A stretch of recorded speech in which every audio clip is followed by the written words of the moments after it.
Hello friends, welcome to defence matrix. तो आज हम बात करने वाले हैं इंडियन नेवी द्वारा परफॉर्म किए गए एक काफ़ी क्रूशल मिलिट्री ऑपरेशन के बारे में, जिसमें मार्कोस का भी इन्वॉल्वमेंट था और ये काफ़ी सक्सेसफुल ऑपरेशन इंडियन नेवी के लिए रहा।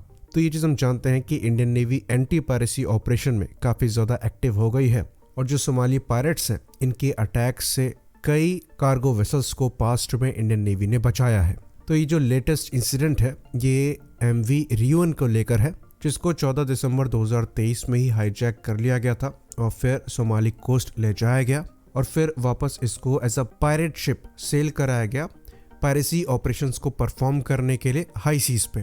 पर इस बार 15 मार्च को ये जो वेसल है ये इंडियन नेवी द्वारा इंटरसेप्ट किया गया। तो जब इंटरसेप्शन किया गया तो इस वेसल से इंडियन नेवी के वॉरशिप्स पर फायरिंग करी गई। तो इसके बाद इंडियन नेवी ने वार्निंग दी और सरेंडर करने के लिए बोला। तो ये जो इंटरसेप्शन है ये इंडियन कोस्ट लाइन से करीबन 2600 किलोमीटर की दूरी पर किया गया और यहाँ पर जो शिप इन्वॉल्व थी ये इंडियन नेवी की फ्लैगशिप डिस्ट्रॉयर INS कोलकाता थी। साथ ही साथ यहाँ पर जो सपोर्ट है ये INS सुभद्रा का भी मिला। साथ में यहाँ पर MQ-9 रीपर्स को यूज किया गया सर्विलेंस के लिए और P-8I मैरीटाइम पेट्रोल एयरक्राफ्ट का भी इस्तेमाल किया गया। यहाँ पर जो स्पेशल बात थी वो ये थी कि ये पूरा ऑपरेशन जो है ये मार्कोस कमांडोज द्वारा लीड किया गया, जिनको एयर ड्रॉप किया गया था C-17 एयरक्राफ्ट से। तो ये ऑपरेशन करीबन 40 घंटे चला और यहाँ पर जो सबसे बड़ी बात है वो ये रही कि सारे के सारे क्रू मेंबर को सेफली इवैक्यूएट किया गया। करीबन 17 क्रू मेंबर थे और जो 35 पायरेट्स ऑन बोर्ड थे उन सब ने सरेंडर किया। तो इससे रिलेटेड फोटोज और कुछ वीडियोस जो हैं ये इंडियन नेवी द्वारा पब्लिश किए गए हैं, जिसमें क्लियरली देखा जा सकता है कि जो पायरेट्स हैं वो सरेंडर कर चुके हैं और आपको यहाँ पर मार्कोस कमांडोज भी दिखाई देंगे।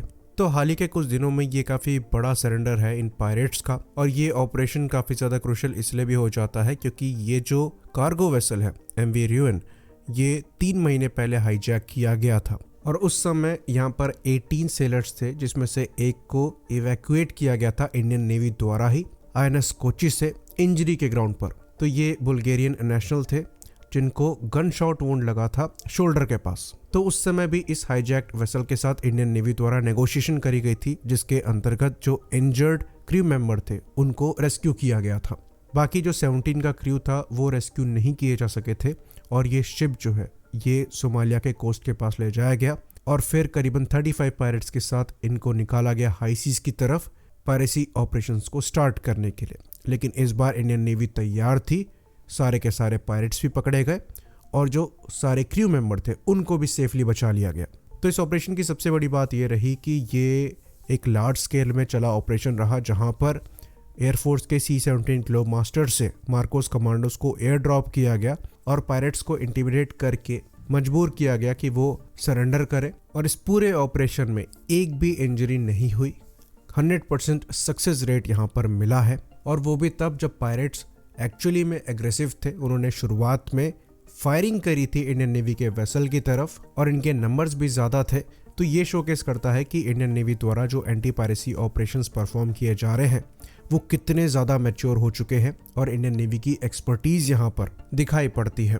तो इस ऑपरेशन की जो तारीफ है ये दुनिया भर में हो रही है और इंडियन ओशन रीजन में इंडियन नेवी का जो प्रभाव है ये बढ़ता हुआ दिखाई दे रहा है, खासकर अरेबियन सी की साइड पर। और इंडियन नेवी का यहाँ पर इफेक्टिव होना ये दुनिया भर के लिए इम्पोर्टेंट है, क्योंकि वर्ल्ड का 12 से 15% ग्लोबल ट्रेड जो है वो इसी रूट के थ्रू होता है और दुनिया भर के 20% कंटेनर शिप जो है वो इसी रूट के थ्रू जाते हैं रेड सी से होते हुए अरेबियन सी पर, क्योंकि ये शॉर्टेस्ट रास्ता है लेकिन डेंजरस भी है। सोमाली पायरेट्स के जो अटैक्स हैं ये रेगुलर है, ऑल्दो पहले के मुकाबले कम हुए हैं पर फिर से ये बढ़ना चालू हो गए हैं। इंडिया के लिहाज से भी ये बहुत ज़्यादा इंपॉर्टेंट रूट है, इसलिए जो एंटी पायरेसी ऑपरेशन है ये इंडियन नेवी द्वारा काफ़ी सीरियसली कंडक्ट किए जा रहे हैं। और पास्ट के कुछ दिनों में हमने देखा है कि इंडियन नेवी ने अपने जो फ्लैगशिप डिस्ट्रॉयर्स हैं, जिसमें INS Visakhapatnam, INS Kochi, INS Kolkata जैसे डिस्ट्रॉयर्स हैं, ये सब एंटी पायरेसी ऑपरेशंस के लिए लगा रखे हैं। इवन निगरानी रखी जाती है MQ-9 जैसे हेल UAVs से और Boeing P-8I maritime petrol aircraft से। तो ये successful operations definitely Somali pirates के कॉन्फिडेंस को तोड़ेंगे और ये जो पायरेसी ऑपरेशंस हैं इनमें डेफिनेटली कमी आएगी। इसी बात पर इस वीडियो को हम खत्म करेंगे। लाइक करिए, सब्सक्राइब करिए। जय हिंद।